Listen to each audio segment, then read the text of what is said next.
नमस्कार, स्पोर्ट्स 9 में आप सभी का स्वागत है। मैं हूं शिवेंद्र, मेरे साथ हैं मेरे सहयोगी आयुष और साथ ही साथ भारतीय टीम में हो गई है एक न्यू एंट्री। ये न्यू एंट्री जो हुई ना, वो इसका अंदाजा किसी को नहीं था।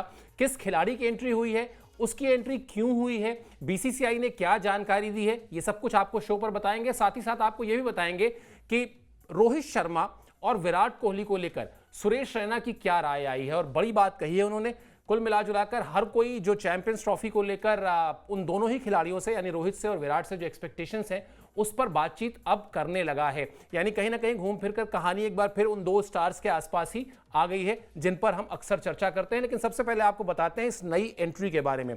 नागपुर में क्या हुआ साहब, डालिए जरा अपडेट तो देखिए, सब्सक्राइबर्स को समझ में आएगा। वरुण चक्रवर्ती ने भी किया अभ्यास। इंग्लैंड के खिलाफ ओडीआई सीरीज के लिए टीम में उनको जगह भी मिल गई है। चैंपियंस ट्रॉफी की टीम में भी अब जगह मिलने पर चर्चा शुरू हो गई है, क्योंकि जो इस सीरीज के बाद जो अगला बड़ा चैलेंज है वो चैंपियंस ट्रॉफी ही है। और उसके लिए जो नियम है वो भी हमने आपके स्क्रीन पर डाल दिए हैं। 11 फरवरी तक भारतीय टीम जो अपनी टीम उसने प्रोविजनल स्क्वाड दिया था आईसीसी को, उसमें चेंज कर सकता है। वरुण चक्रवर्ती को टीम में जोड़ा जा सकता है, ये टेक्निकली संभव है। अभी इसका पहला स्टेप हुआ है। पहला स्टेप यानी ओडीआई सीरीज में उनको जगह मिल गई है। अब इसके बाद जो चर्चा है वो यही है कि वो खेलेंगे चैंपियंस ट्रॉफी भी। क्या कहा बीसीसीआई ने वो फटाफट आपको बताते हैं, उसके बाद बातचीत की शुरुआत करते हैं। ये बीसीसीआई के ईमेल से जानकारी दी गई कि इंग्लैंड के खिलाफ 3 वनडे मैच की सीरीज के लिए सीनियर सिलेक्शन कमेटी ने वरुण चक्रवर्ती को टीम में जोड़ा है। उन्होंने हालिया सीरीज में 14 विकेट लिए और प्लेयर ऑफ द सीरीज भी रहे थे। वो नागपुर में टीम के साथ जुड़ गए हैं। तो ये है बीसीसीआई की वो प्रेस रिलीज जो आज आई और उसके बाद से ये चर्चा हुई कि साहब न्यू एंट्री हो गई है। तो न्यू एंट्री डिजर्व करते हैं। लिमिटेड ओवर्स में जिस तरह से उन्होंने परफॉर्म किया था, अभी तक वनडे खेले नहीं है, मतलब अभी तक वनडे डेब्यू हुआ नहीं है। अभी तक उनके पास जो कैप है वो T20 की है। लेकिन हाँ, ऐसे ही आप खिलाड़ी को ग्रेजुएट करते हैं। जब कोई खिलाड़ी अगर T20 फॉर्मेट में अच्छा कर रहा है, खासतौर पर इस सीरीज में, तो आप कम से कम उसको और ज्यादा आगे बढ़ाने का प्रयास करते हैं। जोड़ लिया गया है टीम से, लेकिन मेरे ख्याल से निगाहें चैंपियंस ट्रॉफी पर भी होंगी। बिल्कुल होंगी सर, क्योंकि इंपैक्ट देखा जा रहा है और इंपैक्ट बहुत ज्यादा है।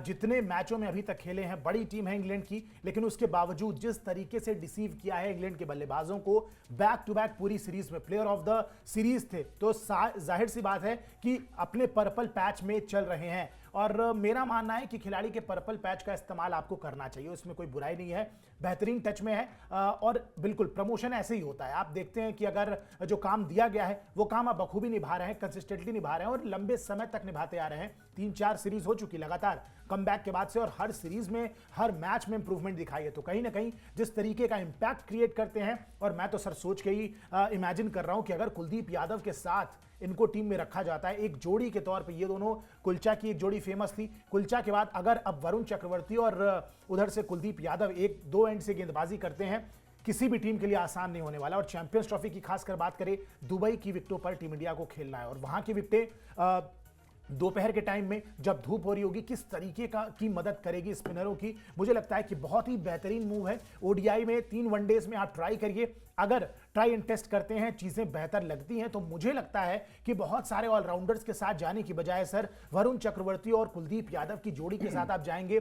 20 ओवर में, मैं लिटरली कह रहा हूं, बहुत सारी टीमें होंगी जिनका काल साबित हो सकते हैं ये दोनों स्पिनर्स, अगर अपने गिवन डे पे आ गए। चूंकि हमें दुबई में खेलना है, मैं तो इस चीज के फेवर में हूं। 3 वनडे पहले ट्राई कर लेते हैं। मैं मतलब मुझे ऐसा लगता है कि बिल्कुल एंट्री होनी चाहिए इन 3 वनडे में। आप उनको ट्राई एंड टेस्ट करिए, और चैंपियंस ट्रॉफी में उनकी एंट्री बिल्कुल बनती है। करंट फॉर्म को यूज करना हमेशा बेहतर एक डिसीजन होता है सर। बिल्कुल, और ये लॉजिकल भी है कि आप मतलब बहुत सारे ऐसे खिलाड़ियों को लेकर जाएं जो स्पिन भी कर लेते हैं और बैटिंग भी कर लेते हैं। इसकी बजाय आप अपने बल्लेबाजों पर भरोसा करें, बिल्कुल, और अपनी टीम में 2 ऐसे स्पेशलिस्ट स्पिनर्स को लेकर जाएं जो ठीक है बल्लेबाजी में थोड़े कमजोर हैं, लेकिन वो आपको जो उनके कोटे के 20 ओवर हैं, उन 20 ओवर में कई बार मैच को पलट के आपके हाथ में लाके दे सकते हैं, जो विरोधी टीम की तरफ जाता दिखाई दे रहा हो। कई बार ऐसा होता है कि विरोधी टीम बहुत तेज स्टार्ट करती है, लेकिन स्पिनर्स के आते ही फिर उनके हाथ बंधने शुरू हो जाते हैं। और जो बात बार बार आयुष ने जोर देकर कही, पिच, दुबई की, यूएई की जो पिच है, वहां पर ये दोनों खिलाड़ी बड़े ही लीथल, बड़े ही कमाल के साबित हो सकते हैं, बशर्ते उसका जो एक टेस्ट है वो भी इस इंग्लैंड की सीरीज में भी हो जाएगा। क्या किया उन्होंने, ये भी आपको थोड़ा विस्तार से बता देते हैं। किस तरह से इंग्लैंड के खिलाफ उनकी जो परफॉर्मेंस थी वो बहुत ही शानदार थी। 5 मैच में 14 विकेट उन्होंने लिए। प्लेयर ऑफ द सीरीज चुना गया, जिसका जिक्र बीसीसीआई ने अपनी ईमेल में भी किया था। 9.86 की औसत से T20 सीरीज में विकेट लिया। लेकिन जो बात थोड़ी देर पहले हमने कही थी कि अभी वनडे का एक्सपीरियंस नहीं है, वनडे क्रिकेट में अभी तक उनको मौका टीम में नहीं मिला है। अब एक चीज और होती है आयुष, मैंने जितने बड़े स्पिनर्स से बात की, मुझे याद है बल्कि बिशन सिंह बेदी एक बार कह रहे थे मुझसे कि आपके अंदर ना, स्पिनर के अंदर एक जिगरा होना चाहिए, एक हिम्मत होनी चाहिए कि हाँ ठीक है तुम मारोगे मुझे, मार के दिखाओ।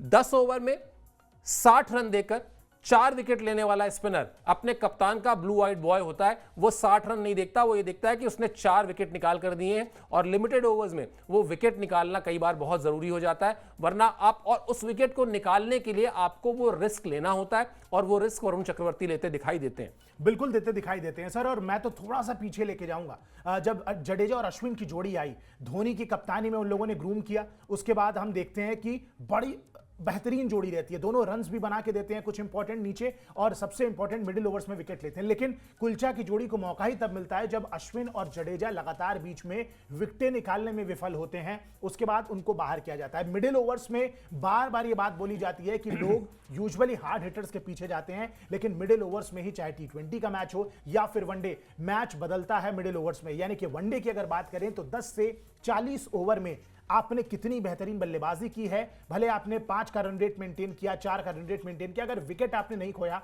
तो एक बेस सेट कर देते हैं, उसके बाद आप टेक ऑन कर सकते हैं। और अगर आपकी विकेटें गिर गई 10 से 40 के बीच में, तो वहां से मैच आपके हाथों से बहुत दूर चला जाता है। वरुण चक्रवर्ती और उनका इंक्लूजन मुझे लगता है कि बहुत ही शानदार डिसीजन इसलिए भी है क्योंकि सर मैंने बहुत बार नहीं देखा है कि 7 बल्लेबाज की जगह अगर आपने 8 बल्लेबाज हाँ, तो वो मैच बचा लें आपके लिए। 8वां बल्लेबाज आपके लिए मैच कभी बचा पाता है? मैंने तो नहीं देखा है कि 7 बल्लेबाज जो काम नहीं कर पाए, 8वां बल्लेबाज अगर था टीम में, उसने मैच को एकदम से बदल दिया। तो ये बहुत कम होता है, रादर देन उस एक बल्लेबाज को ना रख के अगर 10 ओवर वरुण चक्रवर्ती अपने कोटे के करते हैं, उस बल्लेबाज से बहुत ज्यादा इंपैक्ट उनका उस मैच पे रहने वाला है। और फर्स्ट क्लास क्रिकेट में आंकड़े बहुत कमाल के हैं। 23 मैच के आसपास खेला है, 23-24 मैच, 60 विकेटें लिए सर व्हाइट बॉल क्रिकेट में। बहुत शानदार आंकड़े हैं, बिल्कुल प्रमोशन बनता है। ठीक है, समझना होगा पहले 3 मैच ट्राई एंड टेस्ट कर लेते हैं, लेकिन अगर सफल रहा मैं तो इसको मास्टर स्ट्रोक मानूंगा, क्योंकि जहां पे नाम इनका मिस्ट्री स्पिनर बहुत पहले पड़ गया था, लेकिन असली मिस्ट्री कमबैक के बाद से दिखा रहे हैं और बैक टू बैक दिखा रहे हैं। और अगर इंग्लैंड के प्लेयरों को ये परेशानी हो रही है तो मुझे लगता है सर कि दुनिया के और भी जो खिलाड़ी आएंगे उनको, ऑस्ट्रेलिया को होगी, न्यूजीलैंड को होगी, आईपीएल में उन्होंने काम किया है। और आईपीएल में तो वर्ल्ड क्लास प्लेयर्स भी खेलते हैं। हर टीम के साथ परेशानी हुई है और केकेआर को विनर बनाने में बहुत इंपॉर्टेंट इनका रोल था। तो कहीं ना कहीं मुझे लगता है कि एक मास्टर स्ट्रोक साबित होगा। बस ये 3 मैच ट्राई एंड टेस्ट वाला एक फेज गुजर जाए, उसके बाद ये बहुत ही बड़ा डिसीजन होने वाला है चैंपियंस ट्रॉफी से पहले, टीम इंडिया के लिए बहुत बड़ा पॉजिटिव। बिल्कुल, और मुझे लगता है कि कोच का भरोसा भी है। मतलब आपने केकेआर का चूंकि जिक्र किया, गौतम गंभीर की गुड बुक में आते हैं। जब आप कोच के गुड बुक में हो या कप्तान के गुड बुक में हो तो कई बार आपको इस बात का फायदा भी मिलता है। बिल्कुल। और वो अच्छा परफॉर्म कर रहे हैं, आपको अच्छे रिजल्ट दे रहे हैं, प्लस आपको अगर बैकिंग मिल जाए ना तो फिर चीजें जो है वो आपके पक्ष में आती जाती हैं। चलिए, अभी तक तो हम टीम आपको इसलिए बता रहे थे क्योंकि टीम जो है वो T20 से अलग टीम थी, इसलिए वनडे टीम बार बार बता रहे थे। अब बता देते हैं कि अब जो फिर से टीम बदल गई है, उसके बाद इस सीरीज के लिए, यानी वनडे सीरीज के लिए भारत की टीम क्या होगी, जो 6 फरवरी से शुरू होना है मुकाबले। ये आपकी स्क्रीन पर है वनडे सीरीज की टीम, जिसमें अब आप देखिए वरुण चक्रवर्ती का नाम भी जुड़ गया है।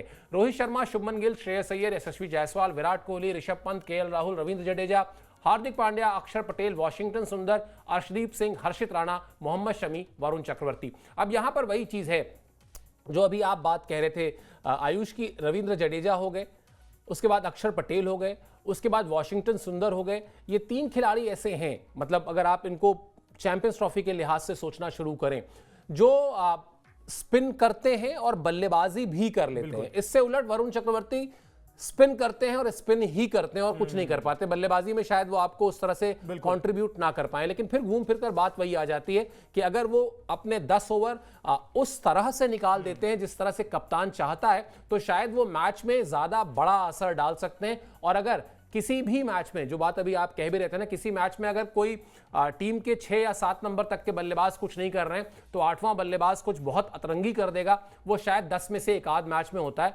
वरना आपको सही प्लेइंग 11 जो है चुनने के लिए 5 गेंदबाज चाहिए ही चाहिए। और उसमें आपको अगर पिच अलाउ कर रही है तो आपको दो अच्छे spinner, full time spinner, specialist spinner खिलाने का अगर मौका मिल रहा है तो वो मौका, उस मौके का फायदा उठाना चाहिए। फटाफट एक रिएक्शन इस टीम पर भी दे दीजिए आयुष, क्योंकि अभी जिस पर हम आगे बात भी करेंगे, बुमराह का नाम नहीं है इसमें, कुलदीप यादव का नाम नहीं है इसमें। अब ये भले ही हम वनडे सीरीज की बात कर रहे हैं इंग्लैंड के लिए, लेकिन चैंपियंस ट्रॉफी की टीम है लगभग ये। कैसी लग रही है टीम?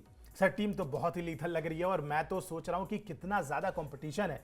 अगर हम दो स्पेशलिस्ट स्पिनरों के साथ जाते हैं, कुलदीप यादव जो इतने सालों से मिस्ट्री बने हुए हैं, वरुण चक्रवर्ती का इंक्लूजन अगर हो जाता है, लेकिन उसके बाद फिर एक हेल्दी कंपटीशन हो जाएगा इन तीन खिलाड़ियों में। आप जडेजा के साथ जाना चाहते हैं, अक्षर पटेल के साथ जाएंगे या वॉशिंगटन सुंदर के साथ जाएंगे? तीन खिलाड़ियों में से फिर मुझे लगता है कि केवल एक की जगह बनती नजर आती है अगर आप दो स्पेशलिस्ट स्पिनरों के साथ जाएंगे। बैटिंग लाइनअप में आप देखिए सारे व्हाइट बॉल के स्पेशलिस्टों की वापसी हो रही है। शुभमन गिल नजर आएंगे, श्रेयस अय्यर एक बार फिर नजर आएंगे, यशस्वी जायसवाल बहुत एक्साइटिंग टैलेंट है, मैं उनको ओडीआई क्रिकेट में देखने के लिए बहुत एक्साइटेड हूं। विराट कोहली की वापसी होती है, ऋषभ पंत आएंगे, केएल राहुल आएंगे, लगातार प्रैक्टिस भी शुरू कर दिया उन्होंने, रविंद्र जडेजा रहेंगे, हार्दिक पांड्या की टीम में ऑलरेडी हैं।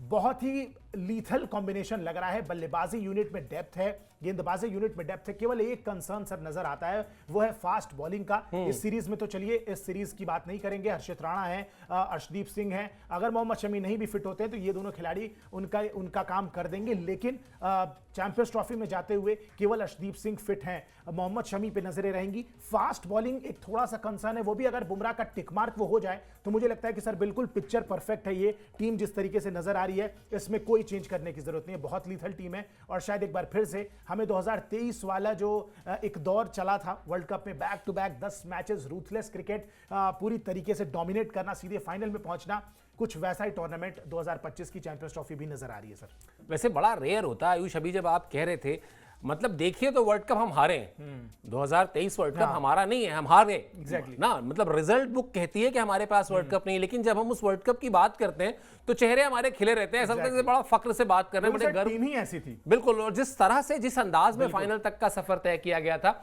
एक एक मैच जो है, मतलब 100 रन के अंतर से, 200 रन के अंतर से, 300 रन के अंतर से भारतीय टीम जीती थी। तो किस तरह का डोमिनेंस था उस वर्ल्ड कप में 2023 के भारतीय टीम का, ये बताने की जरूरत नहीं है। हाँ, रिजल्ट हमारे पास नहीं है, ट्रॉफी हमारे पास नहीं है, लेकिन हाँ, जो क्रिकेट लविंग लोग हैं, जो क्रिकेट फैंस हैं, ट्रू क्रिकेट फैंस हैं, उन्होंने कई बार ये कहा कि ज्यादा डिजर्विंग टीम जो थी वो भारत की थी। चलिए अब वो बुमराह वाले टिक पर आ जाते हैं आयुष के। क्या है साहब बुमराह को लेकर अपडेट, ये बता देते हैं। बुमराह एनसीए पहुंच गए, संडे को पहुंचे थे। अभी तक मुझे ना, मैं पर्सनली भी बताऊं तो मैं अब अभी कुछ भी कहने की स्थिति में नहीं हूं कि वो खेल पाएंगे या नहीं खेल पाएंगे। कई जगहों से खबरें आ रही हैं कि नहीं साहब, चमत्कार मान लीजिए अगर वो चैंपियंस ट्रॉफी खेल जाए तो। लेकिन फिर मुझे लगता है कि यार अगर चमत्कार मानना है तो फिर इतनी मेहनत, इतनी कवायद हो ही क्यों रही है, और फिर आखिरी समय तक ये हाँ नहीं नहीं वाला स्टेटस जो होता है वो क्यों रखना है। इससे अच्छा क्लैरिटी रहे कि वो खेलेंगे कि नहीं खेलेंगे। अब इसमें जो हुआ है वो ये हुआ है कि 5 हफ्ते के आराम की सलाह थी उनको।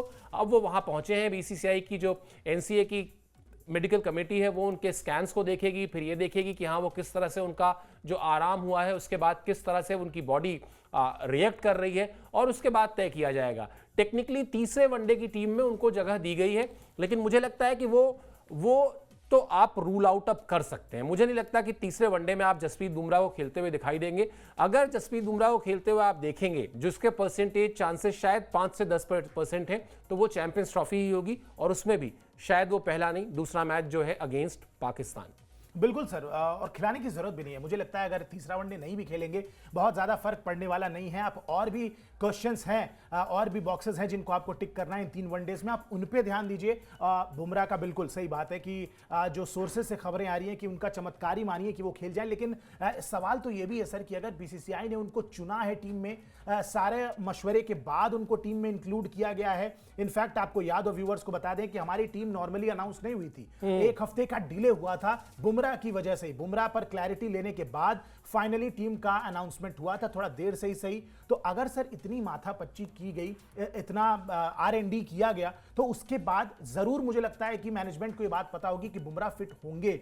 कब से अवेलेबल होंगे ये भी एक क्वेश्चन मार्क था, लेकिन अवेलेबल होंगे जरूर चैंपियंस ट्रॉफी में, तभी उनको स्क्वाड में शामिल किया गया है। वरना मैनेजमेंट या सेलेक्टर सर इस तरीके की गलती तो बिल्कुल नहीं करेंगे। अगर ये गलती है तो ये बहुत बड़ी ब्लंडर है, लेकिन ऐसा करना नहीं चाहिए कि एक तेज गेंदबाज जिसको आप केवल नाम पे टीम में शामिल कर लेते हैं बिना उसकी फिटनेस जाने और बिना ये जाने कि वो कब तक फिट होगा, और ये गलती मुझे नहीं लगता है होगी। जरूर बुमराह के खेलने की उम्मीदें हैं, ओडीआई सीरीज में बिल्कुल नहीं है, लेकिन चैंपियंस ट्रॉफी शुरू होने के बाद शायद 1 या 2 मैच बाद, लेकिन खेलेंगे वो, इस बात की पॉसिबिलिटी बहुत हद तक होगी। तभी शायद इतना रिस्क लिया गया है कि केवल 3 तेज गेंदबाजों के साथ टीम इंडिया स्क्वाड में जा रही है चैंपियंस ट्रॉफी के। वरना बड़े टूर्नामेंट से पहले 1-2 दिन पहले या टूर्नामेंट शुरू होने के बाद फेरबदल करना ये कोई भी टीम नहीं चाहती है, और ये हॉच पॉच की स्थिति क्रिएट करता है जिस स्थिति में मुझे नहीं लगता है कि कोई टीम आना चाहेगी। तो सेलेक्टर्स की सोच जरूर होगी बुमराह को लेकर, डिसीजन अंदर अंदर बातें जरूर चल रही होंगी, बाहर कब आती है ऑफिशियल न्यूज वो हम जरूर उस पर नजरें रहेंगे और आपको जरूर बताएंगे। आयुष, मुझे ना अपना बचपन याद आ गया, और अब आप कहेगा कि ऐसी तुलना में कहाँ से सोच के आया, लेकिन मुझे ऐसा लग रहा है, होता क्या था, पिताजी ऑफिस जाने के लिए तैयार हो रहे होते थे और माताजी टिफिन बना रही होती थी। माताजी से पिताजी पूछते थे बन गया, कितनी, अरे बन जाएगा ना, आप अपना तैयार होइए।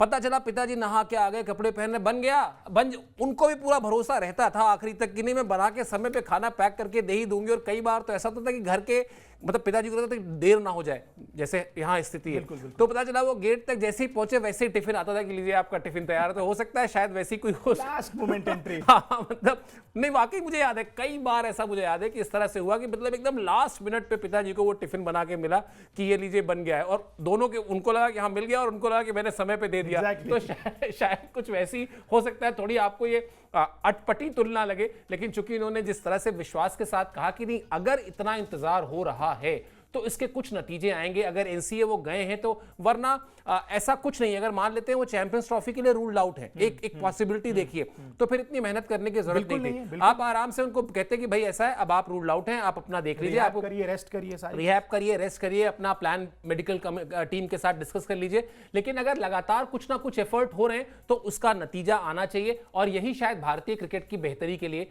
होगा भी। चलिए अब बढ़ते हैं साहब रैना की तरफ। सुरेश रैना जो रोहित शर्मा और विराट कोहली के साथ काफ़ी कुछ खेले भी हैं, उन्होंने एक स्टेटमेंट दी है इन दोनों खिलाड़ियों को लेकर, और बड़े ही कमाल के फील्डर रहे, फिनिशर की भूमिका रही, और अब मैच पर अपनी राय रखते हैं अलग अलग चैनल्स पर जाकर। वो क्या कह रहे हैं ये बताते हैं आपको रोहित शर्मा और विराट कोहली को लेकर।